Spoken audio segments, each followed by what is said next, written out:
Welcome to the Landlord Diaries, where we talk about midterm rentals and the opportunities behind them. We'll share landlord stories, talk about maximizing investment potential, and discuss how to live the very best landlord life. This podcast is proudly brought to you by Furnished Finder, the leader and largest online marketplace for midterm rentals. Remember to like and subscribe if you enjoy our content. It's your fabulous host team of the Landlord Diaries podcast, Katie Lyon and Kelly Bailey, coming to you from Furnished Finder marketing team and all things midterm rentals. We jump in with you guys and have our own midterm rentals that we operate so that we can ask the right questions and have the right guests on the show. So thanks for tuning in each week. Katie, who do we have with us this week? Yeah, today we have Coty, and Coty is a huge success story with midterm rentals and Furnished Finder. He started doing short-term rental arbitrage a little bit by accident, discovered the potential there, but then quickly shifted over to midterm rentals. Now he has a portfolio of 17 properties, a mix between arbitrage and co-hosting. And he has some really good tips for operations, organization, and making sure you're putting your best foot forward to get those bookings and have really happy tenants. So this is a good one. Lots of tips and tricks in here, and also some creative ways to scale if that's what you're looking to do.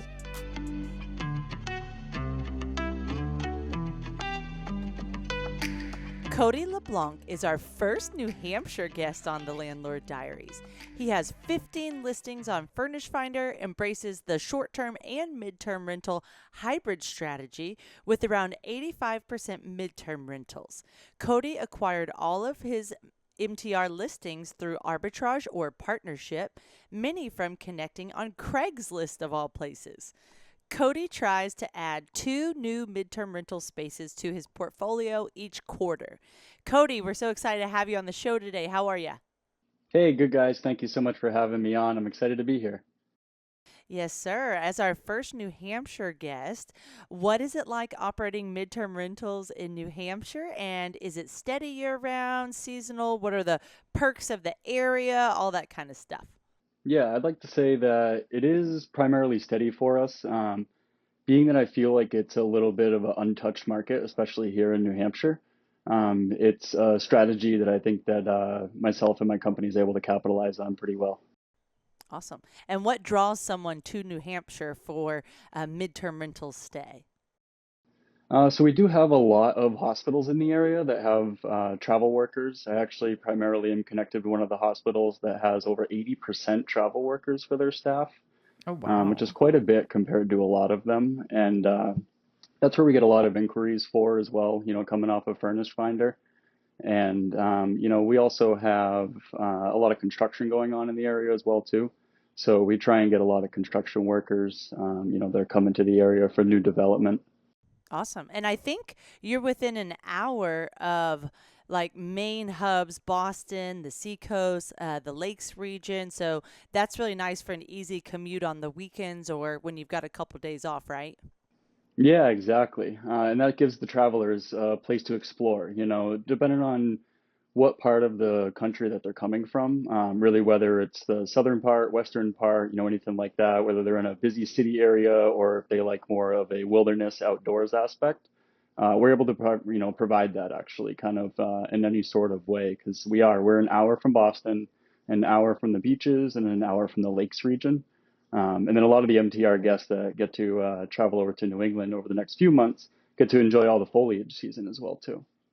All right, so let's talk about your portfolio. Tell us about what kind of properties you have and how you acquired them, and maybe a little bit teasing into this arbitrage strategy that you use. Yeah, so we have 17 properties right now, and I'm going to say that 10 of them are going to be arbitrage and 7 of them are going to be co-hosted properties, if you will. And we try to add about 2 a quarter.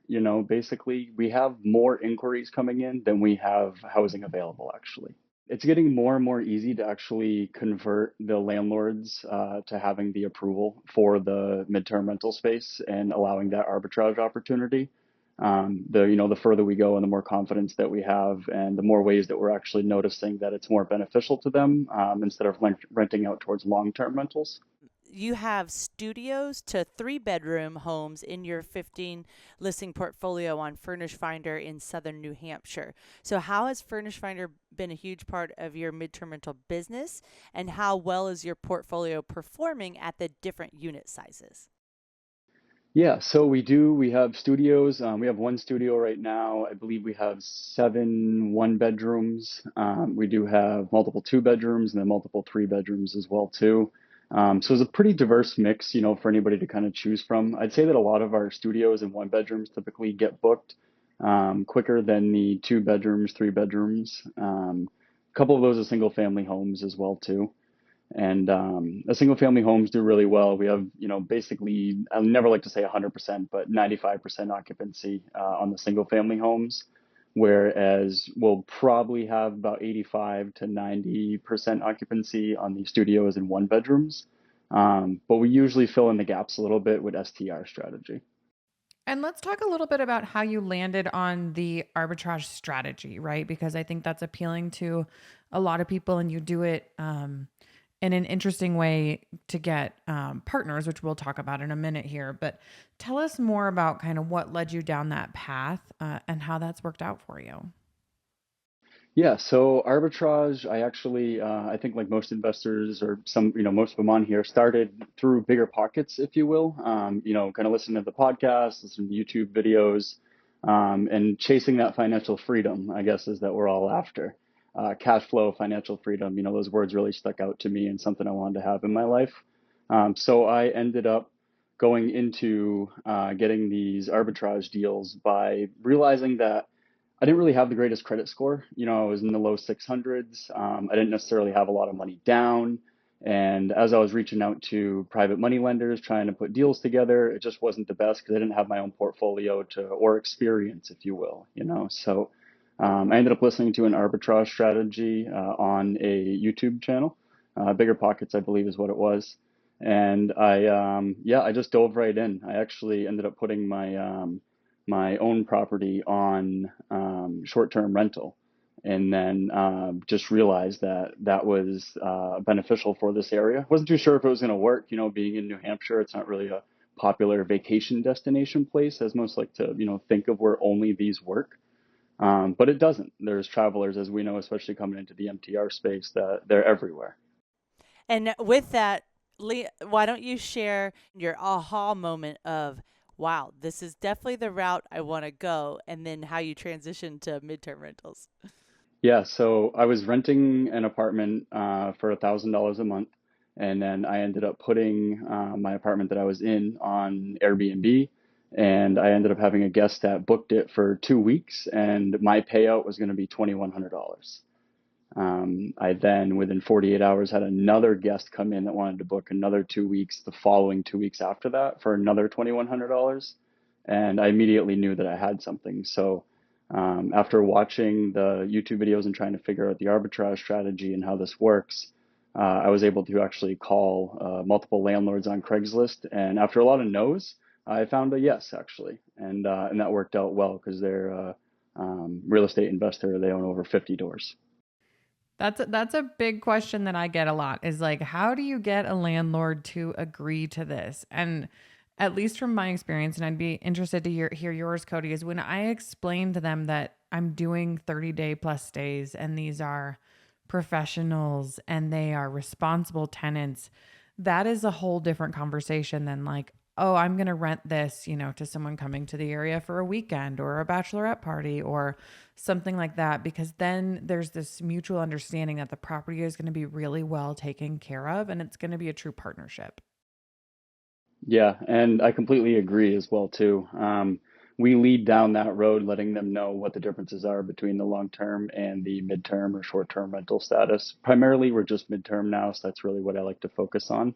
But what we'll do is we'll just kind of let them know who we are as as a company, who I am. I live locally. I like to drive by the properties, at least once a month, make sure everything's going good, whether there's a guest there or not. But we also like to make sure that they're aware that our cleaning team goes in and cleans the property every time a guest leaves.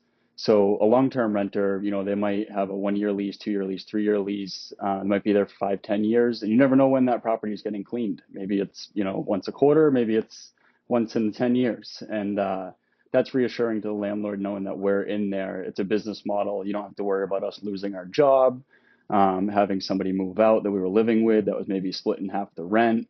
So it's just not a concern for the landlord. And then a lot of I guess, the quote that I always hear is, I don't want all the turnaround. I don't want to deal with that turnaround. And a lot of landlords are thinking that there's furniture coming in and out of the properties every single time. And there's not, like we're going in there, we're just fully furnishing everything. The guests are literally arriving with clothes and food, and then making themselves comfortable, reaching out to us if they have any questions. But again, it's just that clear factor of there's not going to be any concern about money coming in because it's a business model. I'm not a tenant, I'm not a individual with a job that you need to be concerned about. Your property is going to be cleaned. Our stays are about 90 days. So I'd probably say, once a quarter, your property is going to be cleaned. And then as well, too, we're going to lower their vacancy rate because any apartment that they have that becomes vacant, we're more than likely going to want to take that on as well, too.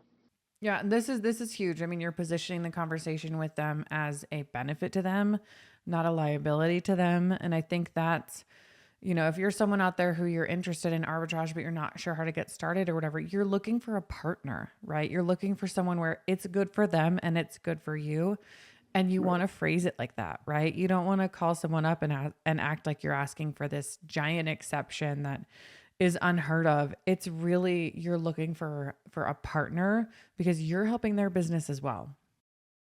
Exactly. You're totally right there. I just want to add one more thing real quick is the fact that if there's anything like a sink leaking or, something not working in the unit, that's going to be brought to our attention immediately by the guest or by the traveler because they're paying a premium, for having the experience that they are and, being in the area that they are. And we want to make sure that they're comfortable in their stay. So if there's anything wrong, they're going to reach out to us immediately. We're going to go ahead and address those issues, unlike a long-term guest where you're staying there, your bathroom sink starts leaking. They just throw a towel underneath the sink, in the vanity. And before you know it, they move out after 3 years and your whole subfloor is ruined, in your bathrooms. You get a complete remodel done, So, yeah, it definitely works out. It's a mutual benefit for sure. Yeah. And Coty, before we transition to our next section, I believe your rental portfolio is your sole source of income. Has it been a wise decision leaving your W-2, and how is your portfolio performing numbers-wise? Yeah, so you are absolutely right on that. I am 100% invested into MTR, and this is my only source of income. And it was difficult leaving my W-2 for sure. I slowly treaded into doing that. I did have a few things going on at once, and I realized to myself, 3 business models probably isn't the best idea. I'd really like to focus on one. I don't really believe that, you can be successful all the way through and through if you just have your, hands in so many different things. And I felt that because I was in the automotive industry, so I came from the automotive industry. And you can buy a car once and you can sell a car once and you can just get that one profit. When it comes to real estate, you invest your time and your money and then you get paid multiple times after that. So that's exactly what was attractive to me was furnishing all these properties and then getting paid multiple times every month after that to continue on the growth. So it has been doing really well. We're finally coming out of the stage where we're starting to finish off paying off investors, because we went for it immediately. We've been doing this. It'll be 3 years in December that we get our first. We have 17 now, 10 arbitrage. That's a lot of security deposits and first month's payments and furnishings. We're generally finding that it takes $3,000 per, 1 bedroom, if you will. I'd probably say like $3,000 for 1 bedroom, 5 to 6 for a 2 bedroom. But it really all depends on the space. If there's porches and patios, you got to put little patio furniture out there. If it has washers and dryers, you're trying to make sure that all that's taken care of. If you've got a garage area, walkways, We don't want it to, not look inviting from the minute that you pull up in any aspect at all. We want it to be comfortable right away. Today's episode is proudly sponsored by Furnished Finder, the ultimate platform for hassle-free midterm rentals. Whether you're a seasoned landlord or just getting started, Furnished Finder has everything you need to find your next tenant. With Furnished Finder, you can say goodbye to booking fees, markups, and commissions, and hello to direct bookings. If you're ready to experience all the benefits renting your property for 30 days or more, head over to furnishedfinder.com where you can list your property for one low annual price. We make it easy to get started. I think it's important, like you said, to invest in your space, and you have to know that it's going to take, even if you just have one property or you're renting out an extra bedroom or something, it's going to take a while to get that money back.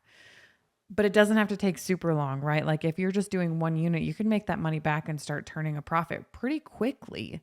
So I think that's something good to say. I would love to hear more about these investors you worked with and how you found those relationships. Yeah, so it's definitely not an easy process trying to find somebody to invest money that they've worked really hard for into a concept that you have or a strategy that you have, especially being brand new. So I was able to find. So actually, well, I originally when I first put my own apartment on Airbnb and I got those two bookings, I feel like I actually skipped a little portion of that real quick. So yes. I did get an eviction notice on my apartment door, and a guest let me know this, which was very unwelcoming, if you will. Not so not the great, message yeah. that you want to get. No, not so great. So the guest ended up bringing a dog. I didn't know that dogs aren't allowed in my apartment complex. And one of the other tenants in the building ended up telling the property manager about that. And they couldn't get a hold of me, I guess. Maybe they just came here, knocked on the door, but they ended up putting an eviction notice on my door. So I took that money, to get back to your question, Katie, is I took that money that I got, the $4,200 from my bookings, and I paid my rent for $1,000, and I took the other $3,200 and I went and paid first in security. It was $1,200 an apartment that I had rented 3 years ago. And I took the $2,400 there, and I went and found a landlord that was willing to let me arbitrage. So I found that, and then I ended up getting 3 more with that same landlord as well too.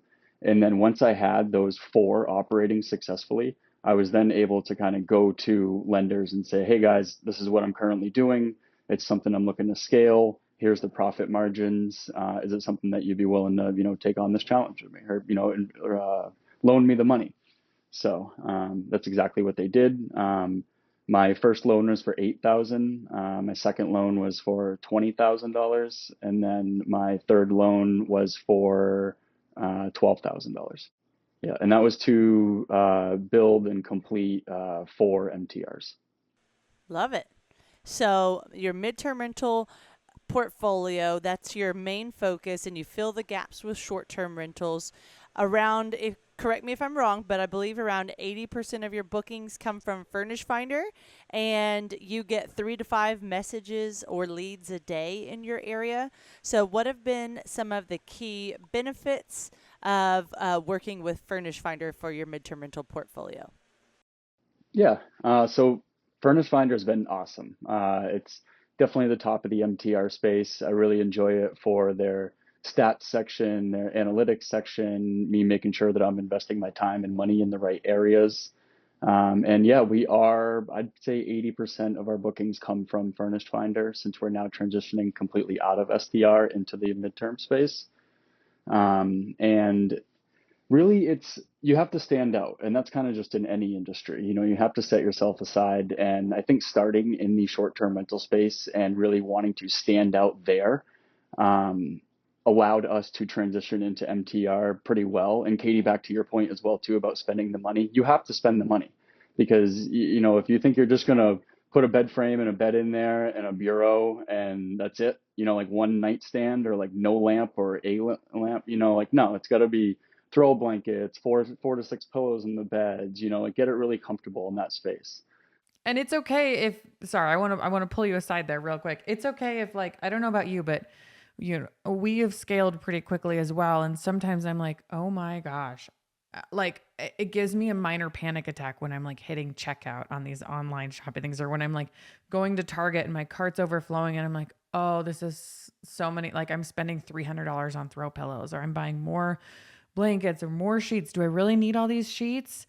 Because I'm I like to put 2 sets of sheets for each bedroom, because in my mind, if you want to wash your sheets, you should be able to put on clean sheets, right? You want to have Definitely. alternatives. And that is a must, especially in the level of properties that I'm trying to present. But it's a little bit of like, it twists your gut a little bit when I'm like, oh, that total or that amount, or I'm like, here we go again. And it's kind of like a hard pill to swallow, but you have to do it, because it's like what you put in is what you get back. Right. If, like Exactly. you're saying, if you put in a bed frame and a old mattress, and you're going to put in what you get back, right? You're going to attract what you put out there. If you want to have great experiences, great tenants. I mean, all the midterm tenants are great, but you can get a higher amount for rent. You can get, you can just kind of put yourself in a different space when you act really professionally. You follow these best practices, and when your property shows how great it can be. Yeah. I want to add something that I haven't added on the show yet while Katie triggered my mind. One thing about, those sheets is thinking if you have space for 2 king beds, then you have the same sheets that you can interchange potentially between both bedrooms. So I learned that one through trial and error is, for whatever reason, in most of our 3-bedroom, 2-bath houses, I've put a king bed and a queen bed. But then, when the cleaners are coming through, they're like, are these king sheets? Are they queen sheets? So my little tip is, if you find yourself where you have to have a combo of a king bed and a queen bed, well, then you can get those really thick plush mattresses where then you need a king sheet anyways because the mattresses are thicker. That's one tip. Or, just label your sheets well so it's easy for the cleaners to know which ones are the king sheets, which ones are the queen sheets. And I try to buy beds that have space underneath to give that extra storage opportunity to keep the backup rounds of comforters and sheets underneath the bed. What about you, Coty? Any little tips like that for the operations in the home? Yeah, I did the same thing as I've got a few that have queens with a full in there, we've got a few, maybe that had like a trundle bed that had a single that also had a couple queens in there as well too. So yeah, we ended up labeling all of the sheets on the tags. We colored them with different colored markers to make sure that they were labeled properly. And then I had asked my cleaning team, because I drop all the laundry off because it's so much, most of the time before when we were doing all the labeling. But right now we've kind of just transitioned into, so what our business model, what we like to do is we like to have 3 sets of everything in our, for whatever the bedding needs. So if there's 1 queen, we want 3 queen sets, 12 pillowcases, or 12 pillowcases, and then 6 towels, 6 face cloths, 6, hand towels, because we want one that's down to present for the guests when they arrive. It's nice and clean. We want 2 in this storage closet, basically. And then when you do the first turnover, all the linens get taken, it gets cleaned. You put down the clean linens that are there. And if there's an issue with the washing and drying machine, anything like that, you don't have to worry about turning over those exact linens that you're pulling up to put back down. So it's just nice to have those extra. And then especially if, there's a stain or something like that, something needs to be replaced.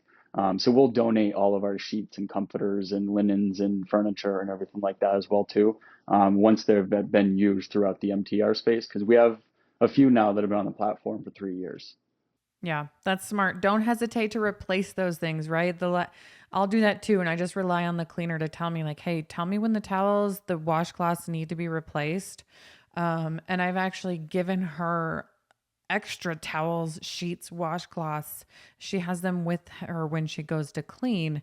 and she'll be like, hey, the washcloths in here were looking dingy. I replaced them. And then I just know, okay, I need to get her more stock of washcloths, but there's no rush. Whereas if I didn't give her that stock, then she would be like, hey, these washcloths are dingy and the new people move in tomorrow. Like, can I go get some, or can you send some, or whatnot? Think about little ways like that, like you're saying with the extra sheets. And I love the idea for donating them. Typically, I've been giving them to my brother because he uses them for rags in his workshop. But recycling to some degree is great, but don't hesitate to replace that stuff. You guys, the last thing you want is for something like old towels or sheets that have stains or that just look worn, right? To be the first impression on your guest.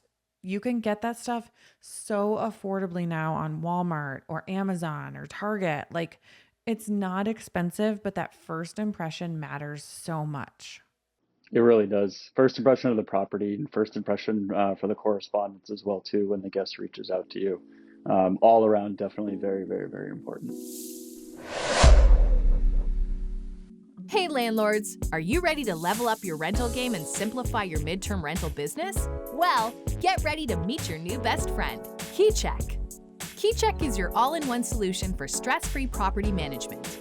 With tenant-paid screenings, online rent payment processing, custom lease creation, and a suite of incredible landlord tools, you'll wonder how you ever lived without it. No more chasing down checks or sifting through piles of applications.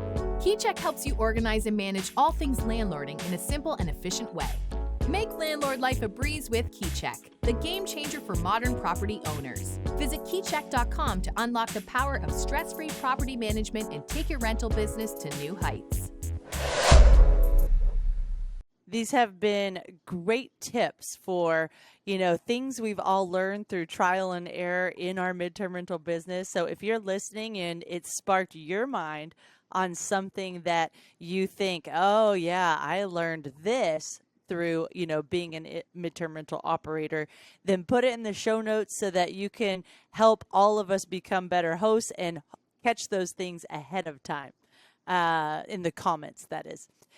So one thing that you do, Coty, is we've already emphasized your professionalism, making the best impression on the guests, and one of the key ways of doing that is through communication. So you have around 9 planned out touch points. We probably won't talk about all 9, but it's a good conversation to kind of get the juices and the brain flowing for when should you communicate with guests. So why don't you highlight the key ones that you like to make sure and emphasize throughout the prior to booking, during the stay, and as the checkout's coming up. Yeah, absolutely. And that is a very important, strategy or method to go through, making sure that you really touch base. I mean, it's hard, right? Like we will FaceTime with the guests. We will do a walkthrough if they have someone who's local that wants to meet us at the property to walk through it, for them to look over as well too. We'll also do that. We'll share our reviews, but when you have just a first message going out, it's hard to express all of that. You don't want to send them a big story about how great you are and all the things you're willing to offer, but being able to let them know that you have that to offer in a small increment throughout your messages really will go a long way. So like just for starters, as you go on to any of our properties on Furnished Finder or any of our advertisements, it says, please call or text at any time with our phone number. We're very prominent in putting our email address on there, cell phone number. It usually comes directly to me, so it's going to be right to my cell phone. I'm going to go ahead and answer all those questions for the guests. I'm going to make sure that they have an understanding of the area that they're staying in. That's very important as well too, especially for someone coming to the area that's unfamiliar with it, completely. So yeah, we do have a initial response message, if you will, that's going to go ahead and just confirm all the details of the booking, confirm the number of guests, confirm if they have any pets or not, because sometimes guests won't remember to put a pet that they have a pet that they're traveling with, or they're not sure if the property is open and is pet friendly, so they won't put that there. But when we go ahead and you send that message out, maybe they missed it in your details that you do allow pets. And if you send that message saying, hey, just want to confirm the details, here's the dates of the booking, here's the guest numbers, and I didn't notice, do you have any pets? If you do have any pets and you plan on bringing them, we are pet friendly, just let us know. So thus that definitely helps as well. You get the 3 days before check-in message usually, and it's just saying, hey, you're coming up on your arrival date. If you have any questions about the area, or depending on what you like for dining or food or activities, or if you want recommendations on a local gym, we'd be happy to provide that for you as well. And then kind of the next one would be the initial check-in message, which we send out usually around noontime, 12 o'clock noon of their arrival date, unless they're asking to, come in any earlier. Sometimes we'll have guests where they'll arrive in the area 4 days before a property is actually available, and they stay in a hotel for those 4 days. So they're trying to come over to the property as quick as possible. So we'll allow that a little bit earlier. The first morning message, very important. It's guests want to feel comfortable that they can tell you that there's a concern that they have or something needs to be addressed without having to make the first outreach, I guess, So 10 a.m. the first morning, we send out a message saying, hey, hope everything's been comfortable and well, that you checked in. If you have any questions or if there's anything that we could do to accommodate your stay, please let us know. So we do have that. And then just like before the checkout, kind of like in between that, first day or first morning and the checkout, we'll just reach out periodically, maybe with like events that are coming up in the area. We're coming into fair season, fall season, festivals, stuff like that. So we always like to let the guests know about all the local attractions, especially some of the old time ones that might not be so prominent on social media as well. One real quick to add is just asking for a review as well too. We always like to ask for a review. A lot of times the guests will like to say, let me make sure my security deposit comes back first, but that's fine.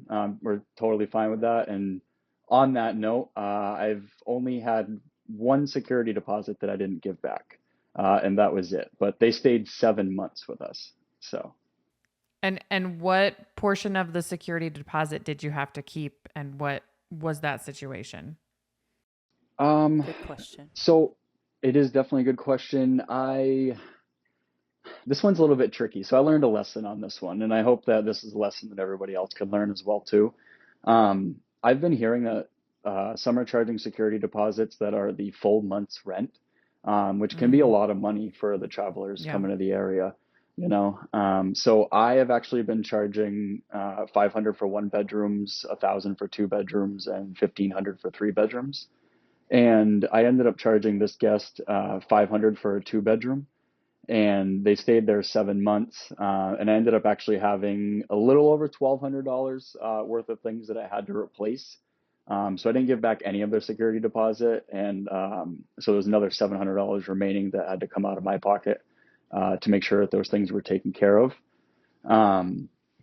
So those were, they had 2 kids and a dog.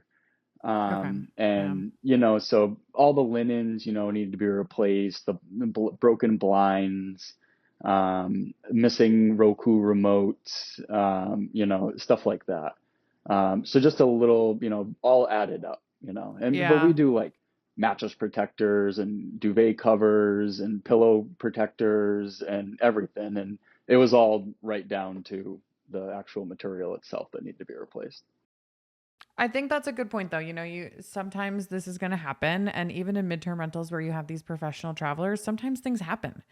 Right. And you've got to know that when that happens, there's always a lesson in it, whether like you're going to charge a larger security deposit, or maybe it's that if someone's staying for a really long time, you have a linen fee. Like that's what's nice about midterm rentals, and specifically Furnished Finder, is you can do this how you want to do it. Right. And you can customize that to which type of tenant you have, which property, how the length of stay, any of those things that you need to. This also is a good demonstration of where our new product, which is called Worry-Free Waiver, would come in and like totally save the day. This is something I'm really excited about. So worry-free waiver it's an alternative to a security deposit, or you can use it in addition to a security deposit, just kind of however you want to spin it. And what it does is it gives you coverage for damage up to a certain amount, depending on the kind of level of coverage that you choose, but up to $3,500. And it's a monthly fee instead of a deposit. So you can pay that as a landlord. You can pass along the cost to a tenant. You can either build it into your rent. You can do it as an add-on. There's so many different ways you can spin it. But what's really nice is it just gives you that coverage. So if anything larger happens, you can have that peace of mind knowing that like you can get that all those replacement items taken care of. So I'm excited about that as a landlord. Well, a couple things I noticed in your Furnished Finder listings that we'll just wrap up this episode with. I really liked the way that you emphasized important details in your headlines, and then the main photos, you have a variety. A lot of people, say, oh, I like kitchens best, or I like bedrooms best, but you have a nice variety. So those are the two topics I want to lean into to kind of help wrap up the episode. And some of the key things that you emphasize in your headlines is lakes and oceans, first floor, pet friendly. It's an entire place, not just a room. It's a comfortable bed, fully equipped kitchen.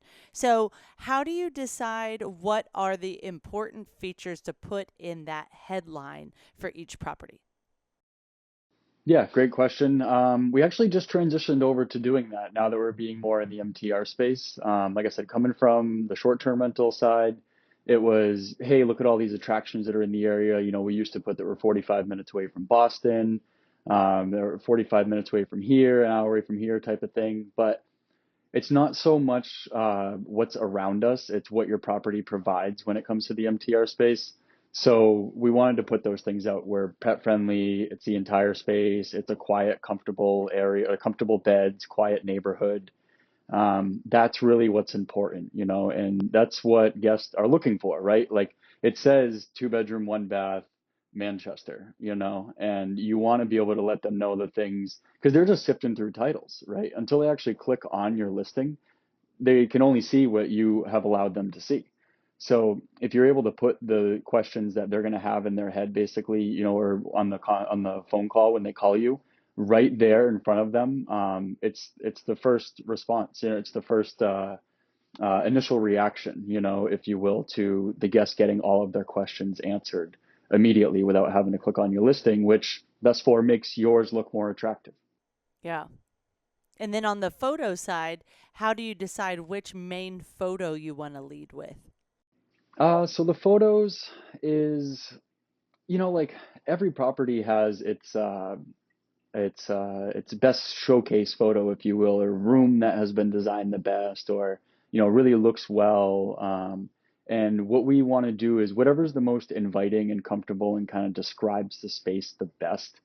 If it's a really big open kitchen and it's got multiple cabinets and you got plenty of pots and pans. And there's a nice 4-seating dining table instead of just a breakfast bar with 2 bar stools. Show that breakfast table, show that huge whole kitchen. If you have a bedroom that's large, you have a air ionizer in there.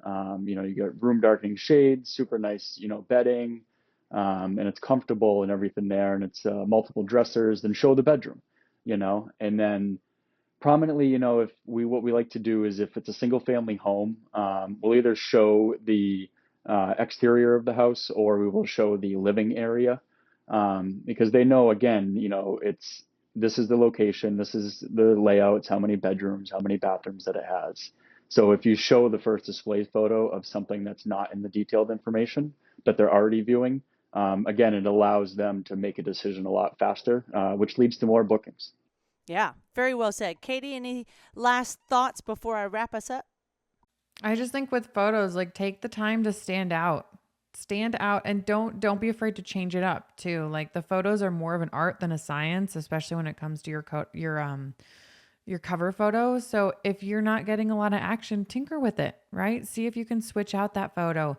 If I have a vacant unit, I switch the photo every few days just to see if a different cover photo sparks a little bit more interest or stops the scroll in any different way. Just tinker with it, you guys. Be active with your midterm rental.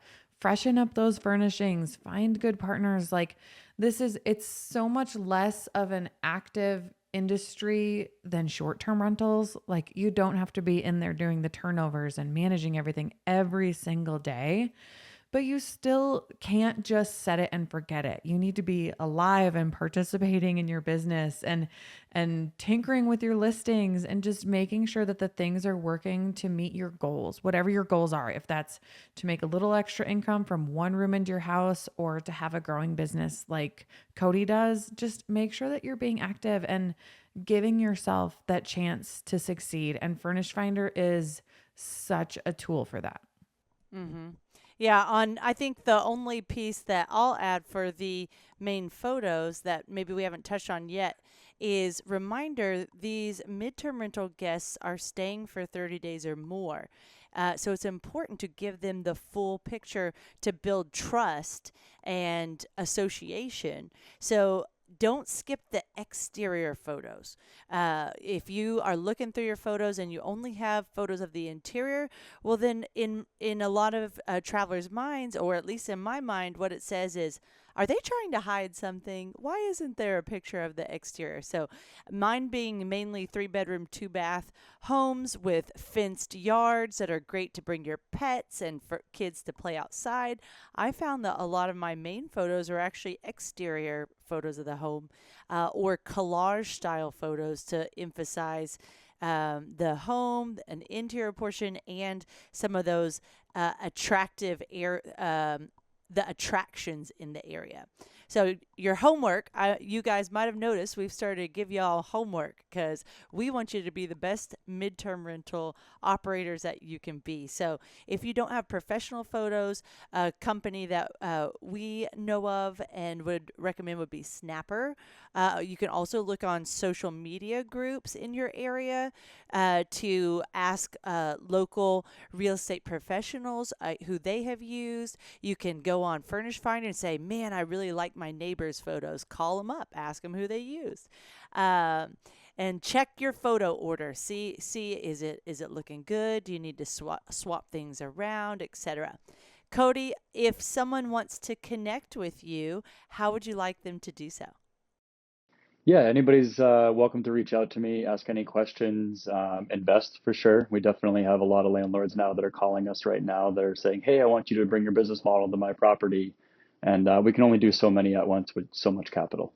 But anybody can reach out to me. They can send an email at opendoorhousing603@gmail.com. Not too well known on social media, but we do have a Facebook page underneath Open Door Housing as well too. Awesome. Well, thank you so much for being with us today. We are a weekly podcast bringing to you everything midterm rentals and what real estate challenges or successes may come along with that. So don't forget to subscribe or share our show with a friend. We will catch you next week. Thanks so much for being here. Have a great day, everyone. Thanks, guys.